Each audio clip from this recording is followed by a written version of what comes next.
Chapter 3. The funerals for Todd Green and Kathy Baker were held the Tuesday morning after the Friday night shootout. The principal at Point High canceled classes for the day, and approximately 1/4 of the student body attended. Todd and Kathy had been popular, and as the minister eulogized them, crying could be heard. But the families of the slain, bunched together in black in the front pews of the chapel, remained silent.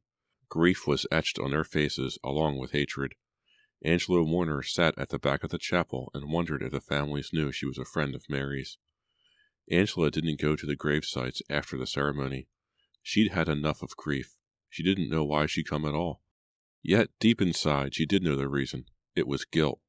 She continued to feel she should have spotted Mary's disturbed state of mind before the shots had been fired. Of course, Mary had not acted disturbed, not even after she'd finished her murderous mission. Angela hadn't talked to Mary since Saturday morning. Now she was getting into her car after the ceremony. Jim Klein approached, and she felt no fear of him. She had run over Mary's story 2 or 3 times, and had come to the same conclusion. Something deep inside Mary's mind had snapped. Case closed. "Angie," Jim said, "can I talk to you for a minute?" Jim was what was known as a totally rad dude. God had designed his body and fit him snugly into it. Jim was tall, 6'2", and built like a hardy redwood. His hair was brown, always neat, and his face was chiseled. He had the broad shoulders and strong arms of an experienced quarterback. Yet his brown eyes were somehow clumsy or shy, as was his smile. He moved awkwardly for an athlete. He didn't look particularly intelligent, and that was okay, because if he'd had brains along with that body, there would have been no resisting him. Angela had always been attracted to Jim, and was happy when he'd invited her to his party. She tried not to think about it now. "Sure, we can talk," Angela said, standing beside her open car door. More than half the people weren't going to the grave sites. Her car was trapped in a chapel parking lot by at least 3 other cars. She wasn't going anywhere for a minute anyway. "How's the leg?" she asked. "Better," Jim said, glancing down. "She just winged me." He looked up again, his eyes shifting to the chapel, then back to her. He seemed embarrassed. "I just wanted to thank you for what you did Friday night. You saved my life." Angela chuckled softly. "Lieutenant Nagoyan saved your life. He's the one you should thank." "I wouldn't have been alive for Nagoyan to do anything if you hadn't slowed Mary down at the house and in the woods," Jim said.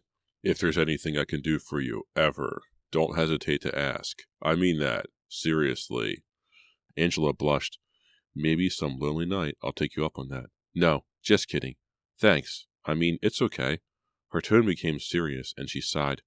"I just wish I'd been able to do more, that we weren't having these funerals today." "Ain't that the truth?" Jim said. Twin black hearses waited in front of the chapel. Soon the coffins will be loaded into them.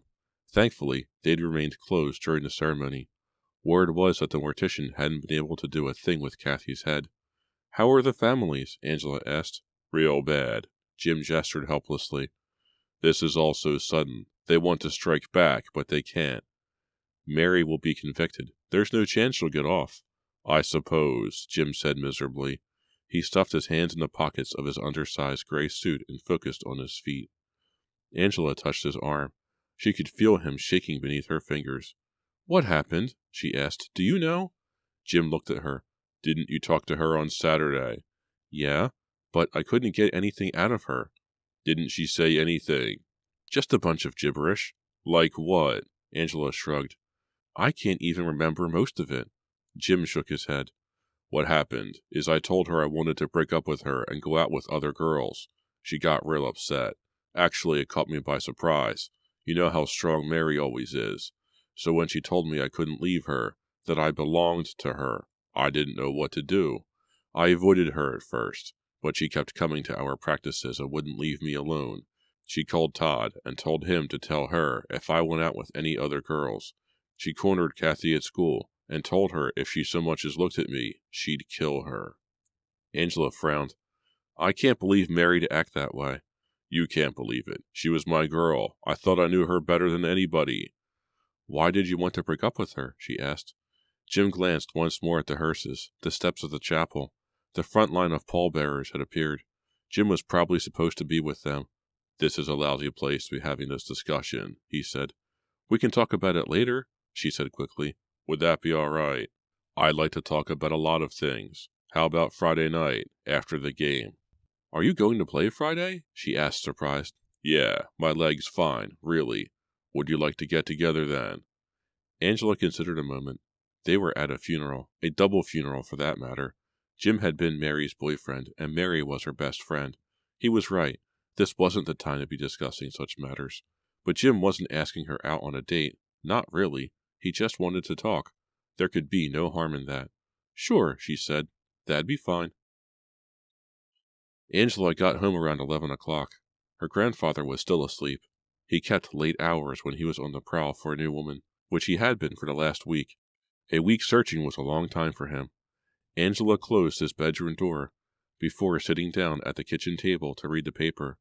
Mary's rampage was still front-page news.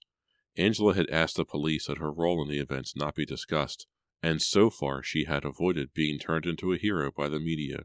She hadn't gone to school on Monday, and didn't know how her classmates were going to treat her. She had no taste for the hero role, especially at the expense of her best friend and two dead classmates. Angela had hardly settled herself when there came a knock at her door. It was Kevin Christopher, a guy from her class who lived up the road. Next to Mary, he was the best friend she had in the small community of Point.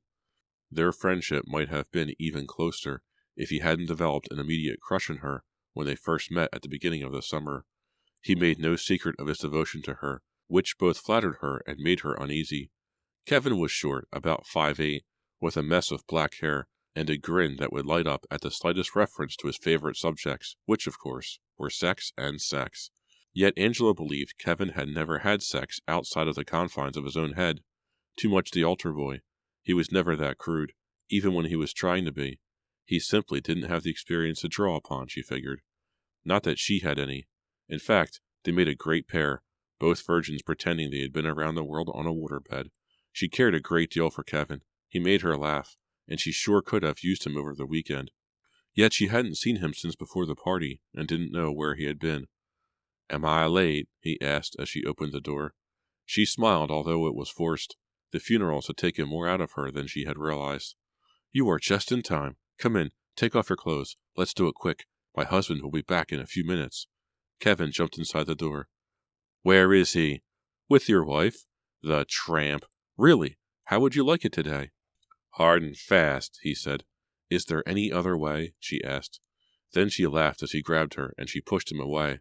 She didn't really feel like clowning around. Calm down, boy.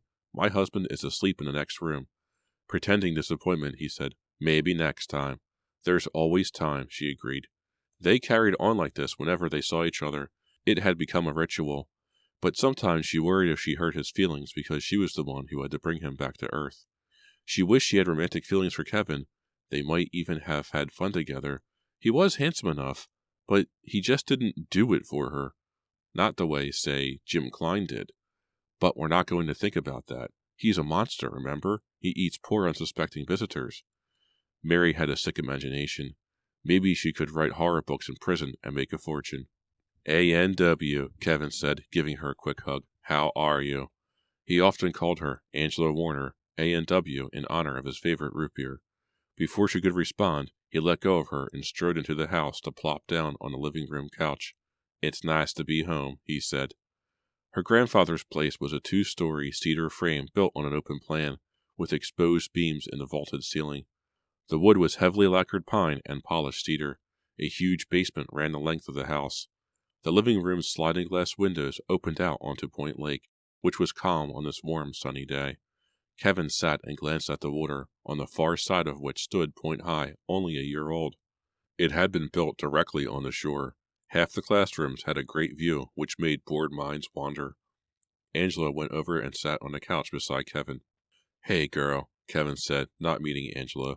Plastic, her grandpa's collie, came bouncing into the room and shoved her head onto Kevin's lap. Angela loved the dog. She was beautiful, but Plastic had reservations about Angela. Perhaps she resented having another female in the house. But with Kevin, Plastic couldn't show enough affection. She hungrily rose and licked his face. Angela let it go on for a moment until Kevin began to lick her back. She motioned for Plastic to return to her favorite sunning spot, a wooden balcony that jutted out from both her grandfather's upstairs bedroom and her own, 10 feet directly over the water. Plastic could lie on the balcony for hours, staring at the water. One would have thought she was a cat searching for fish, yet the dog never dived in. "Go, girl," Angela said. "Go see the water." Plastic looked at her with her "who the hell do you think you are giving me orders" expression. But she turned and went up the stairs, nudged the slider open, and went out to sun herself. "Smart dog," Kevin remarked. "Yeah," Angela agreed. "She likes you more than me." Most young females in heat do. "Where have you been?" she asked. "I've been here, and I've been there, and I've been in between." He paused. "Did you go to the funerals?" "I just got back. How come you didn't go?" "I wasn't invited to the party." Be thankful for small favors. "How were they?" he asked. "The funerals? Awful. I don't know why they bury people. I don't want to be buried." "Do you want to be cremated?" Kevin asked. "I want to be shot into space and dropped into the sun." "Really, where have you been? How come you didn't call me back this weekend? I called you twice." "Did you leave a message?" he asked. "Two." "Can I use the excuse that my machine wasn't working?" he asked. "If you really need to." "But I needed you this weekend." Kevin appeared genuinely concerned. He was ordinarily protective of her. He reached over and put his hand on her knee. "I'm sorry. I went to a computer convention in Chicago. I didn't even know about the shootings until I got back late last night." "How come you didn't tell me you were going to this convention?" "Because I didn't get invited to the party." "You said that already." "Then it must be doubly true," he said. Now she was concerned. "Did it upset you that I went to the party without asking you? You understand it wasn't my party. I couldn't invite people." Kevin nodded. "It was Jim Klein's, I know, and he almost got killed at it. The word is that you saved his life." "That's an exaggeration. The cops saved his life." "I heard you took a bullet that was meant for him." Angela laughed. "These stories. Does it look like I took a bullet meant for anybody?" He studied her for a minute. "You look terrible, Angie," he said quietly. Angela sniffed and lowered her eyes, playing with her fingers, an old habit of hers whenever she was upset. "Of course I look terrible. I feel terrible. 2 people died and Mary's in jail. I don't know. I almost feel like leaving Point and going back to live with one of my parents. They only fought with words. They didn't use shotguns." Kevin moved closer. He put his arm around her, and Angela sagged into his side. "You can't leave," he told her. "I'll go on a rampage if you do. I'll sleep with every girl in school and get them all pregnant, and they'll have to close the place down just to save face. It would be a disaster for the whole state." He leaned over and kissed her cheek. "It'll happen, Angie dear, if you leave me." She sniffed again and smiled, but her smile didn't last. For all her contact with both Mary and Kevin over the past summer, the two of them didn't really know each other. They moved in separate orbits. "Mary's lost her mind," Angela said softly. "I heard you talk to her at the station," Kevin said. She sat back and wiped her face. "News sure gets around fast. Did you hear what we talked about?" "No. Nobody has any idea why she did it. Everyone is waiting for you to tell them." "If I tell you what she told me, can you keep it secret?" "Absolutely," he said. From experience, she knew Kevin was one to keep his word. "Mary says she had to kill Todd and Kathy and Jim because they were monsters." "I could have told you that," Kevin said with a straight face. "I'm serious, Kev." Kevin blinked. "Tell me the whole story." She did. Everything that had happened the night of the party, and then everything Mary said at the police station. Kevin listened patiently without interrupting. He had a keen mind. He was a straight-A student. As she spoke, she hoped he'd be able to shed new light on what had happened. When she was done, she sat patiently and waited for him to speak. "She certainly sounds like she's lost her mind," he said. "That's what I think, but maybe it's not her fault." "What do you mean?" Angela asked. "I hesitate to bring this up. It probably won't help, but it's a theory I'm sure the papers would get into eventually." "What is it?" "It happened last year before you arrived. Point High had just opened. Before, we used to take buses to Bolton High.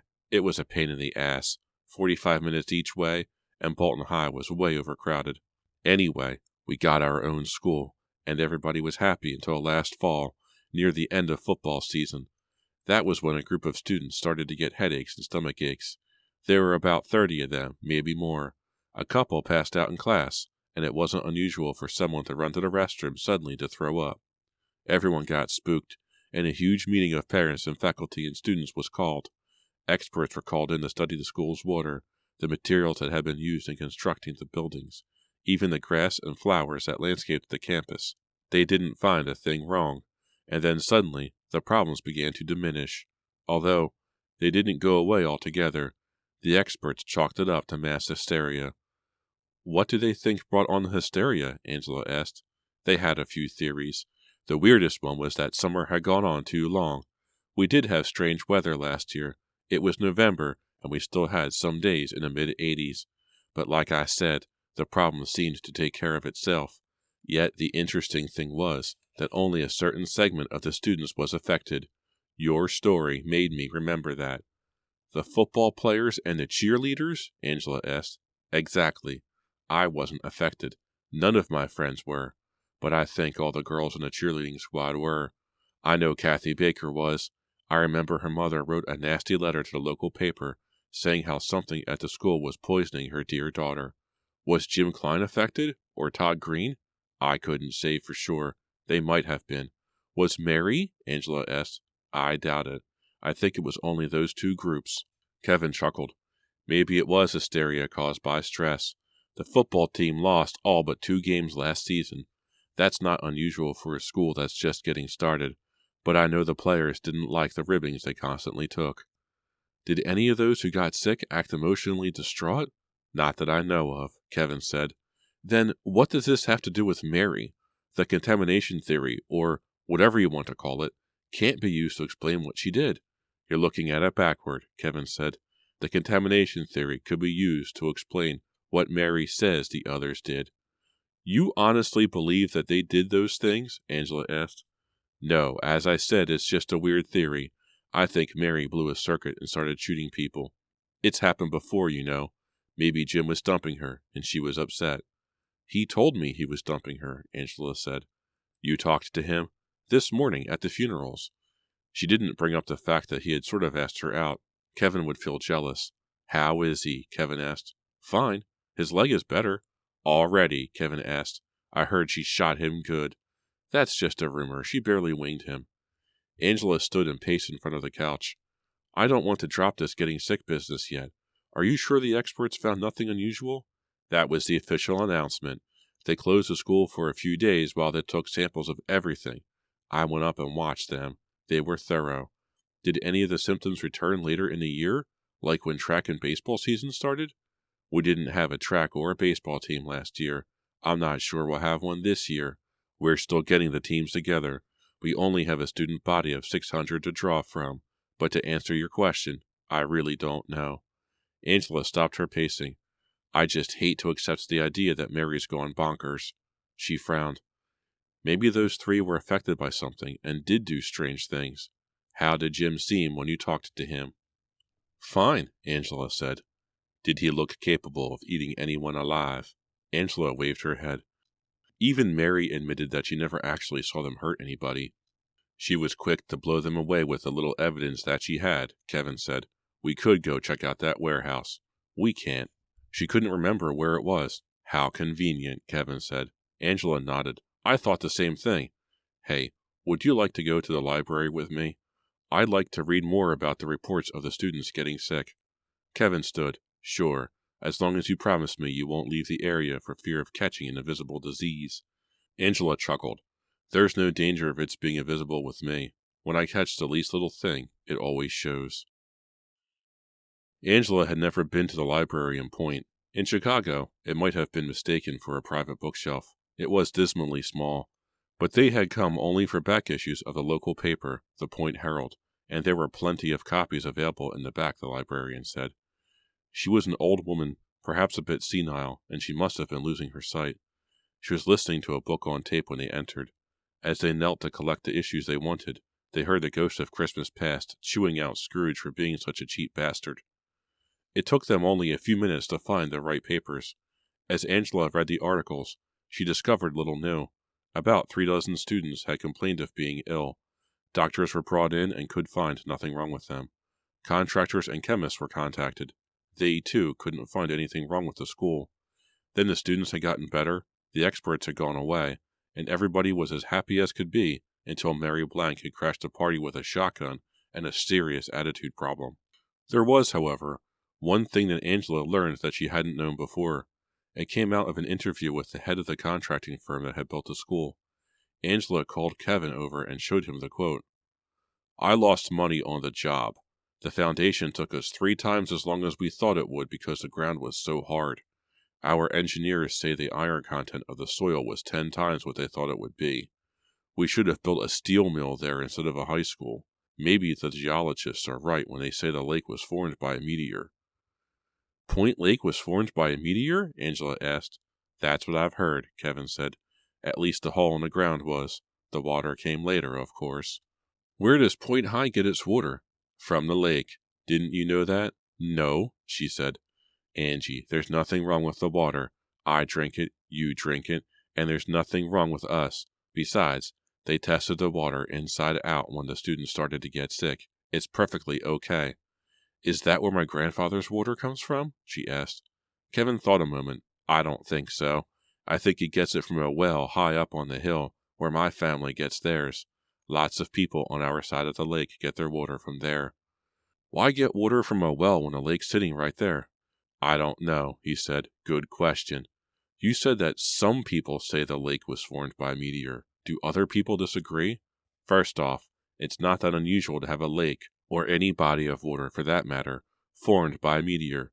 They say Hudson Bay was created by a meteor long ago. But as far as Point Lake is concerned, there haven't been any studies done to be sure. Personally, I think a meteor must have formed it." "Why does our young scientist believe that?" Angela asked. "Because you can't get a proper reading on a compass in this town. The needles just spin. The iron in the ground here is magnetic, and meteors are often magnetic. But before we go too far with this, I must say again that the students getting sick and Mary's going berserk has nothing to do with the water or that meteor. If that were the case, we'd all have been affected. In fact, thousands of people would have been affected for the past 100 years, since this town was built. Even before then, the Indians were here first. As far as I know, the water didn't bother them." Angela shivered, although she didn't know why. Maybe it was just the thought of living beside a lake that had been carved out by something from outer space that made her feel suddenly chilly. She remembered again how cold the lake water always was, even in the summer. "I suppose you're right," she said distractedly. Chapter 4. Friday night found Angela at the football game. There had been talk all week long of canceling the game out of respect for Todd and Kathy, but it was finally decided that the contest could be dedicated to the two, rather than abandoned. It was the first game of the new school year, and it was against Bolton High, played in Bolton Stadium because Point High didn't yet have one of its own. Angela had had an interesting week at school. Everywhere she went, people talked in whispers at her back. She had dual claims to fame. She had helped stop Mary, and she was Mary's best friend. She supposed one was good and the other bad, but she didn't know if they canceled each other out. Actually, she talked to very few people all week. When she didn't see Jim Klein around, she assumed his leg was bothering him more than he had let on. Yet Friday night he was starting quarterback. Angela had gone to the game without Kevin. She felt guilty about that.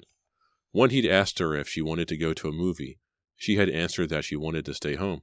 There was no chance he'd attend the game because he disliked football as much as he disliked football players. Angela sat by herself up in the stands after buying herself a couple of hot dogs and a large Coke. Mary was much on her mind, especially after she'd spoken to her parents briefly on Thursday. A difficult conversation. It wasn't as if Mary were recovering from an illness or anything. "Hi, how's your daughter? How's her cell?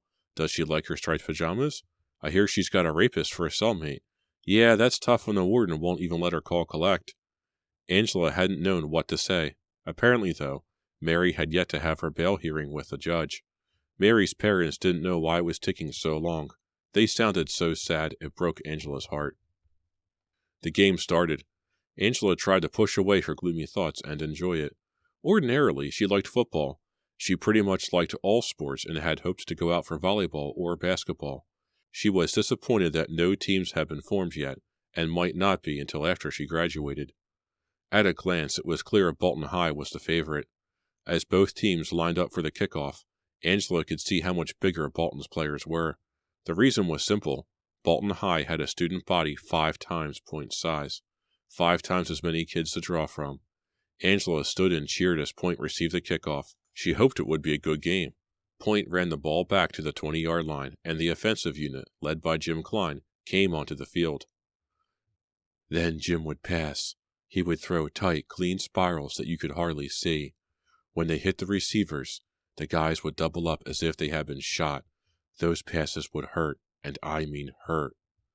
In the next 6 minutes, in the opening drive of the game, Angela watched Jim throw 5 complete passes, the final one 30 yards into the end zone for a touchdown.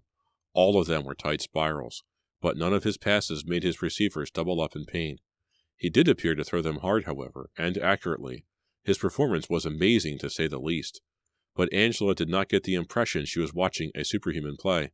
In fact, she hardly thought about what Mary had said once she was into the game. And a fine game it was from Point's perspective. Bolton might have been bigger, but they weren't as quick or as coordinated. Point quickly jumped to a 2-touchdown lead. By the end of the first half, the score was 21-7, and it seemed as if Point was just getting warmed up. As the players jogged to the lockers for the halftime break, Angela hurried down to the bleachers toward the fence that separated the stands from the playing field. Jim was one of the last players to leave the field. 3 tiers up still, she was able to call down to him as he passed by. She hoped she wasn't drawing undue attention to the act. "You are killing those guys," she said. He removed his helmet and raised his head. Right then, at that moment, he didn't look anything like a clumsy jock. He looked more like a conquering gladiator. He flashed her a quick smile. "Are we still on for tonight?" "I'm on if you're on," she said. "I'll meet you outside the showers 20 minutes after the game." "I'll be there." It was sounding more like a date all the time. The second half was a repeat of the first half, except it was more devastating. Point ran off 2 touchdowns in a row before Bolton could respond with a field goal. There was nothing supernatural at work. Bolton was simply being outplayed, both offensively and defensively. They were also being outcoached. Only 2 players came out with injuries, both on Bolton's side. 2 is not a lot to lose in a football game, Angela thought. It was probably below average. The second player, though, hurt in a pileup in the last 5 minutes, did have to be carried off the field. The final score was 42-9. Jim had completed over 3/4 of his passes. She met him outside Bolton's showers long after the 20 minutes he had promised. She didn't mind. He was quick to apologize and looked so handsome with his wet hair and equipment bag thrown nonchalantly over his shoulder that she considered herself lucky. She had to remind herself that the purpose of their date, she had begun to call it that in her mind, was to discuss a tragic matter. Jim, though, pumped by his team's victory, appeared to have thrown off the gloom of last week's incident. "I think we scared them in the first few minutes," he said as they walked toward the parking lot. The night was warm. Maybe they'd have another one of those long summers. "They just rolled over and played dead." "It looked so easy I was afraid I'd get bored," she said. He paused and turned to her. "I hope I didn't bore you." She laughed quickly, embarrassed. "No, you were incredible. I don't see how you guys lost a single game last year with you at the helm." "I improved a lot since last year. We all did," he added quietly. "I think playing this game for Todd and Kathy gave us an extra spark tonight." She nodded. "I'm sure they appreciate it, wherever they are." Jim raised his head to the stars. "Yeah," he muttered. Then he shook himself. "Are you hungry?" "I just ate 2 hot dogs." "But you haven't had dessert. Let's go somewhere to eat." "Okay." She gestured to the far end of the lot, where her car was parked. "I have my car. Would you like to meet me somewhere?" He grinned. "Afraid to come with me?" She was glad it was dark so he couldn't see her blush. She poked him in the chest, feeling hard, smooth muscle. "You don't scare me, big boy." They did end up taking separate cars back to Point. They met at a local restaurant called Cider Cafe. The game had been relatively early, 6:30, and they were seated in the restaurant before 10 o'clock. The place was upscale. There was nobody from school there. Angela remembered that Jim's family, like Mary's, had money. Jim ordered a New York steak, shrimp, a baked potato, salad, vegetables, and milk. He said he was always starving after a game. She asked for herb tea. The hot dogs had given her indigestion. "Should we get the unpleasantries out of the way first?" Jim asked as they waited for their food. "The shootings in Mary?" she asked. "Yeah." Jim folded his powerful hands and leaned across the table. His dark eyes, in the light from the candle, were anything but cold. They were warm and most enchanting, and she had to consciously stop herself from staring too long into them. "I didn't tell you the whole story at the cemetery about Mary and me," he said. "What did you leave out?" "I told you that I'd said I wanted to go out with other girls, and she freaked out." "Yes?" Jim cleared his throat. "This is embarrassing. I realize now I shouldn't have been so tactless and told her who I wanted to date. At the time, though, I thought it was better to tell her than to have her find out on her own." Angela took a deep breath. "Yes?" "I wanted to ask you out." "Really?" "Yeah," he said. "You told her that?" "Yeah." "You shouldn't have told her that." Jim sat back and sighed. "I know that now." "God," Angela said. Then she blinked. Jim Klein wanted to leave Mary for her? Maybe there was something wrong with them. Her amazement forced a question out of her. "Why did you want to go out with me?" she asked. He appeared to be stunned, then chuckled. "I like you." "Why? I mean, you hardly know me." "Haven't you ever liked someone you hardly knew?" "Yes." A perfect example was sitting right across from her. "But Mary's so incredible." Angela shook her head. She was flattered and totally confused. She must have been shocked. Jim appeared to be disgusted. "Obviously." His remark sobered her quickly. "Do you hate her?" "No. Yes. I can't hate her, but I want to. Todd was my friend." "How about Kathy?" She was already thinking about the competition. "Kathy was a friend, too. We all used to go out together." "Mary told me." Jim's interest was piqued. "What did she tell you?" Angela paused. Just being in a restaurant with Jim made her feel disloyal to Mary. There was no sense embarrassing Mary in front of Jim. "She said that you grew cold and uninterested," Angela said carefully. Jim was impatient. "That happens when people break up.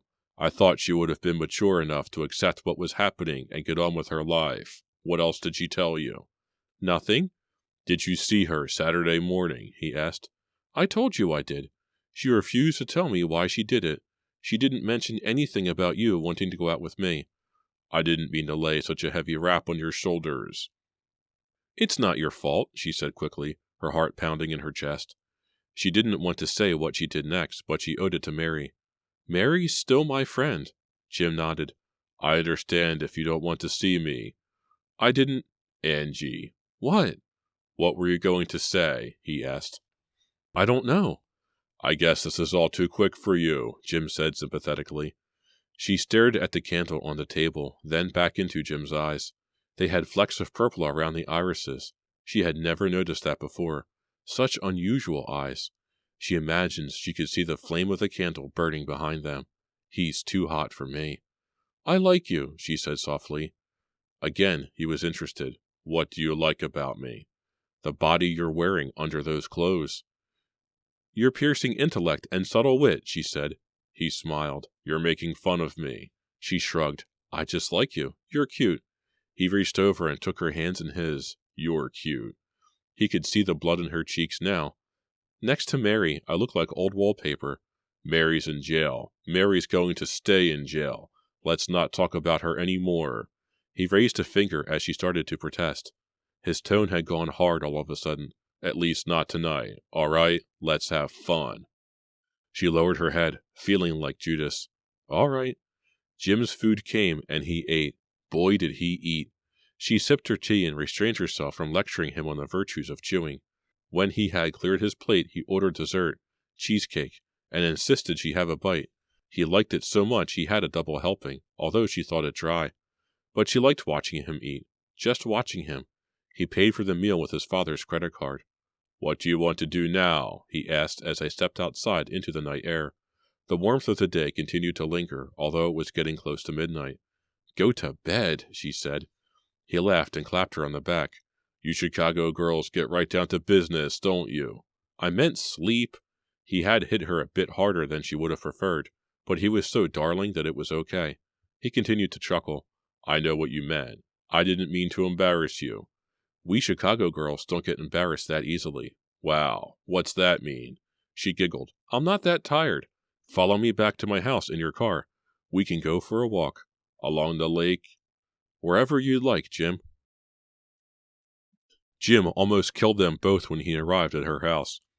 He tried pulling in beside her in the driveway, but there wasn't room. He ended up banging her grandfather's propane tank with the front bumper on his four-wheel drive. He leapt out of the vehicle when he saw what he'd done. "Did I break the seal on it?" he asked. Reaching inside his truck, he eased the vehicle back slightly. Angela dashed over to the tank. Being from a city, she wasn't experienced with propane. She studied the tank in his headlights. He had definitely dented the metal, and it worried her. He joined her a moment later, touching the twisted white curve with his big hand. "I think it's okay," he said. "Are you sure? Should I wake my grandfather?" "It's fine for now. If it was leaking, we'd know it. But it should be checked in the morning. If it needs to be repaired, I'll pay for it." "It won't explode?" When she had originally moved into the house, she had felt as if she were sleeping next to an atomic bomb. "It'd take a full collision to get a tank like this to explode." Jim paused to study the length of the 40-foot prone cylinder. "But I'm surprised your grandfather has such a big tank. You usually find one this size on a farm, where a huge barn has to be heated." "My grandfather explained to me that until 10 years ago, there used to be 5 houses around here. They all used the same tank." "What happened to them?" "I think they burned down," Angela said. "You would have been 8 then. Do you remember anything like that?" "Vaguely." "You have lived in Point all your life, haven't you?" "Yeah." He nodded to the tank. "A big fire could have set this sucker off." "What would such an explosion do?" she asked. "If the tank had just been filled, it would blow away the house." He snapped his fingers. "Just like that." "I think my grandfather just had it filled." He laughed. "Then I'll try not to run into it again." Angela had visions of huge explosions in her head. For no reason, they excited her. If it blew, would it make a crater in the ground? "What?" "You know, like a small meteor had hit here." "I don't think it would do that. Why do you ask?" "Just wondering," she said. Angela ran inside to use the bathroom before they went for their walk. Jim followed her in. Plastic was asleep on the living room sofa. The dog didn't even stir. Naturally, her grandfather wasn't at home. Jim made a joke about him and said he had quite a reputation around town. He almost sounded envious. A few minutes later, they were walking hand in hand along the shore of the lake. Angela didn't know who would reach for whom, but together felt right. Her guilt about Mary stayed with her, but she tucked it aside. She could worry about it later. Her fingers almost disappeared inside Jim's. They walked without saying much, and that was nice. A half-moon hung low in the west, the silver rays glittering on the water, on the bare skin of their arms. The only sound was the rhythmic swish of oil wells, high up on the hills that overlooked the lake. Although partly hidden by trees, Angela felt the wells were an unnecessary blight on a local beauty. She said as much to Jim. "Those wells make a fortune," he said. "They've pumped better than 1,000 barrels a day for the past 5 years, and they don't make much noise. You can only hear them now because it's late, and everything's quiet. They're modern wells, and work on air pressure rather than gasoline motors." "You sound like you like them." He grinned. "My dad owns a 20% interest in all 12 of them. The car I drive came from money from those wells." She let go of his hand and shoved him playfully in the side. "Here you're not even out of high school, and you've sold out to the money-hungry destroyers of our environment." He grabbed her and pulled her close. "Who cares about this world? It's only here for our pleasure." "What about our children, and our children's children?" "I can't worry about them." "You should," she said, feeling his warm breath on her face. "Why? They might never be born." He kissed her. He kissed the way he ate, and that wasn't bad. Deep and hard, but still with enjoyment. She felt herself sink into him. He pulled her tight against his body. He was like a redwood, strong and firm. His arms went around her, and his hands went down her back and over her butt.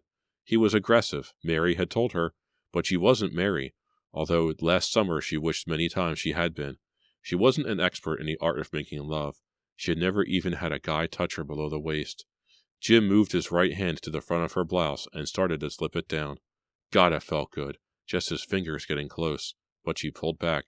"Don't I get a chance to come up for air?" she asked, trying to joke. He reached for her. "I'll give you my air." She held up her hand. "Hold on a sec. This is a little fast for me." He smiled. He dropped his hands to his side and stared out at the water. "Do you want to go for a swim?" he asked. "The water's too cold." He started removing his shirt. Ha, we're both hot. Besides, the night's warm. Come on. I don't have a bathing suit. He pulled his shirt over his head, laughing. That's the best part. Angela felt dismayed. This was their first date, after all. Nothing like this had ever happened to her in Chicago. Jim unzipped his pants and began to pull them off. It didn't look as if he were wearing any underwear. Wait, she said. What? I can't swim, she lied. We don't have to go out deep. I have a cold. Angie. I'm just getting over one, really. I shouldn't go in the water. He threw back his head and laughed at the moon. I'm going swimming. You can join me if you want, or you can watch. But you better be careful if you watch, because I might suddenly jump out and pull you in. I've done it before, you know. She giggled nervously. I didn't know that. Angela tried not to look while he pulled off his pants, but she ended up getting an eyeful. He had he was a nice boy, in all respects. Great buns. Except he was kind of pushy, a side of him she had never seen before. It was funny how you really didn't know someone till you got intimate with them. This is not intimacy. This is sexual insanity. Jim ran naked into the water, splashing like a kid. At waist level he dived under, and she counted more heartbeats than she wanted before he reappeared at least 50 yards farther out. He was a powerful swimmer. The light of the moon swam around him, and the ripples he sent out were like miniature silver waves. Come on, he called. Next time, she called back. He swam to the center of the lake, a quarter of a mile out, and had her worried that he'd cramp up and drown. But then he rolled onto his back and leisurely began to paddle back in. She took off a shoe and touched her water with the foot. She shook her head. It must be fed with underground streams, she thought. The daytime temperature had averaged over 80 degrees for the last few months, and the water couldn't have been more than 60 degrees. Jim must have a hardy constitution. She saw an example of that hardy constitution a few minutes later when he reached the shore and came running out of the water toward her. She couldn't believe it. Until a few days ago, her life was dull, and now she had a hunk, naked no less, chasing her in the middle of the night. She took one look at him and realized he had every intention of dragging her into the water, clothes and all. She ran off the grassy shore and into the trees. She'd be damned if Jim wasn't still hot on her tail. I have a cold, she shouted back to him. I don't believe you, he answered.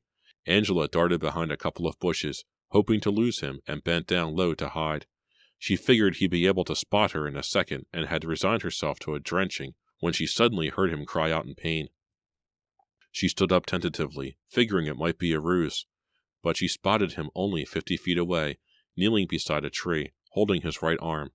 It looked as if he'd tripped and cut himself. Surprisingly, he had his pants on again. He gets dressed and undressed faster than anybody I've ever seen. She hurried to his side and helped him up. I guess I was in too much of a hurry to catch you, he said rather sheepishly. God, she whispered. His right arm was covered with blood. She couldn't even see where the cut was. What happened? I ran into a tree. He touched the tree they were standing beside. This one. Does it hurt? The tree. It did when it came running at me. She giggled. Silly. That's what you get for trying to drench me. Come on, let's go back to my place. I can dress it for you. He was agreeable to the idea at first, but when they got to where he had deposited his shirt, he wanted to wash the cut in the lake and bandage it with his shirt. Tear it into strips, in other words. The wound was still bleeding, but Angela thought that was a bit extreme. Why don't you just put pressure on it, she suggested. That will stop the bleeding. Because it hurts. I don't want to touch it. She nodded to the lake. Is this water clean enough? We drink it every day at school. So I've heard. What have you heard? He asked. Never mind. Okay, let's wash it. She reached down and picked up his shirt. At least we'll be able to see how bad it is. I'm surprised how much it stings, Jim said. She suspected it was a nasty cut indeed.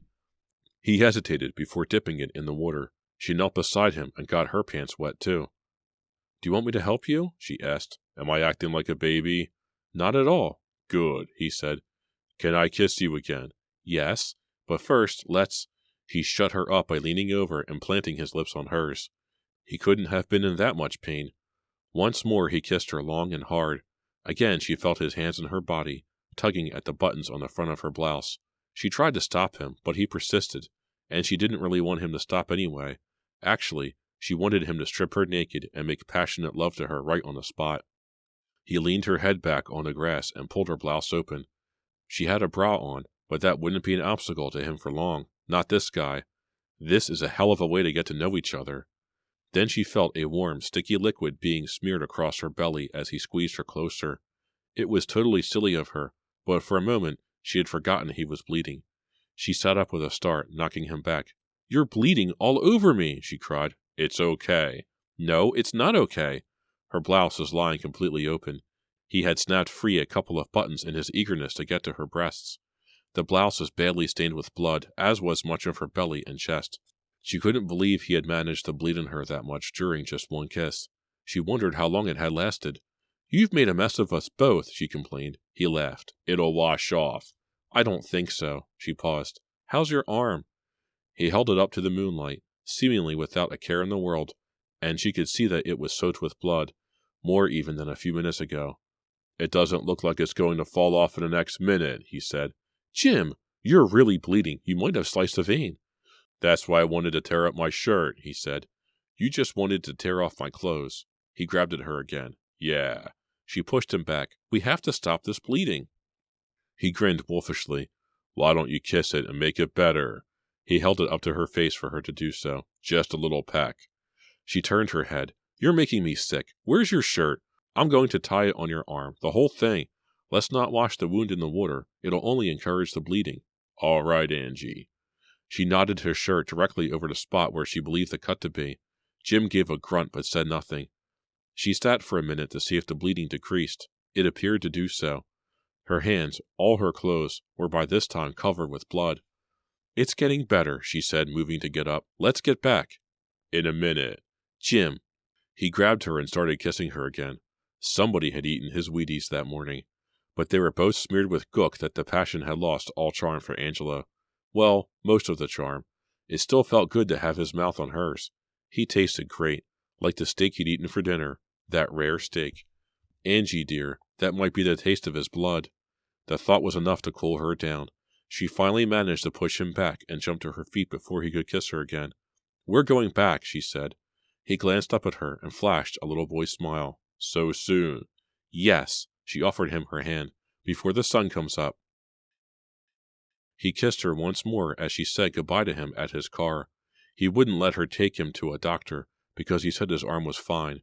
He touched her right breast, under the bra, while he gave her the last kiss. She couldn't believe she let him. Mary said he was a monster, all right. But a dreamy thought swam in Angela's mind as she let him touch her. Maybe he's my kind of monster. Angela eventually found herself in bed, alone under her covers. Supposedly alone, yet remarkably, she was with strange company in an alien world. The world was alive. It had been for billions of years, ever since it could remember. Of course, nothing, no matter how alien, could remember death. For that reason, the world believed it was immortal.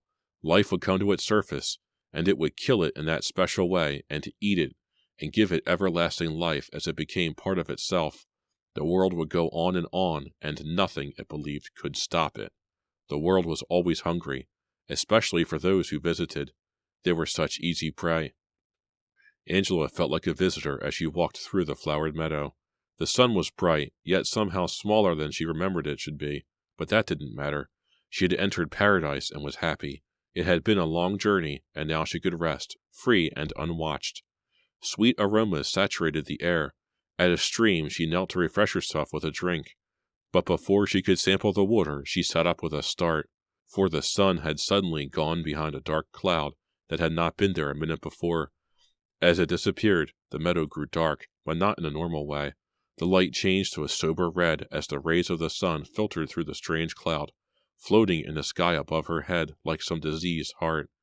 "God!" Angela whispered, peering up at the sky. But God was not there. Not in this place, surely not. Angela began to feel hot.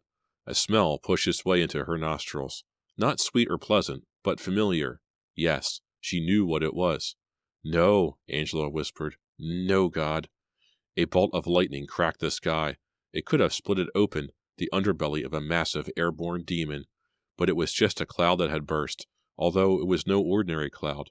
Now drops of blood fell as rain to earth. But wasn't that the fatal joke? She wasn't on Earth, couldn't be. She had traveled far to enter paradise, and had accidentally stumbled into hell. The blood soaked her. Soon it was all she could smell, all she could see. A river ran red at her feet, but the blood didn't just fall from the sky onto the world. First, it was sucked up from the ground. Something mingled with the blood at her feet. This something was the brain cells of the world. The cells that gave the world thought, desire, cravings. The world had huge appetites that would never be filled.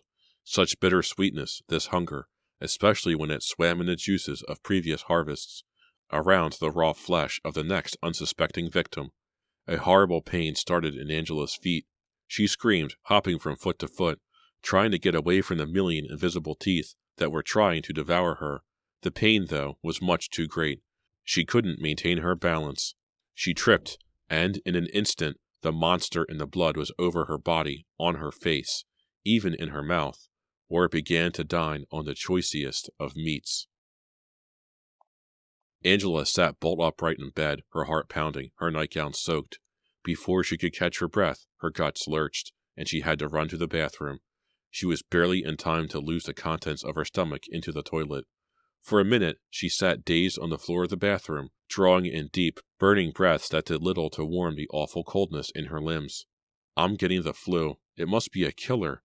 Eventually, she made her way back to bed, but she didn't go back to sleep right away. She didn't want to have that dream again. Never.